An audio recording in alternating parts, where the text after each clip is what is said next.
बिस्मिल्लाहिर्रहमानिर्रहीम। अस्सलाम वालेकुम। इंसाफ न्यूज़ एजेंसी के न्यूज़ रूम में खुश आमदीद। आज की ब्रेकिंग न्यूज़ पर एक नज़र। खबर शामिल करते हैं गुजरात से। रिपोर्ट किया है नज़र हुसैन जलियानी ने।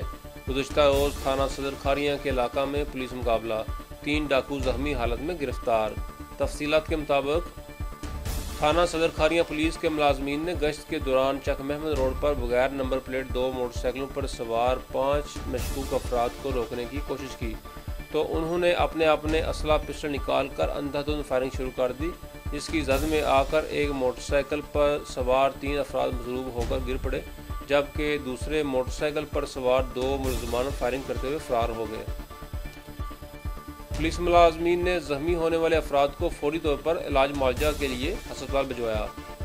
मुलजमान की बाद शनाख्त रिजवान अली वल्द असगर अली, कासम वल्द मोहम्मद असलम, रियासत अली वल्द अमानत अली के नामों से हुई, जिनके खिलाफ चोरी, डकैती, नकबजनी, नाजायज़ असलहा समेत दर्जनों से ज़ायद मुकदमा दर्ज थे।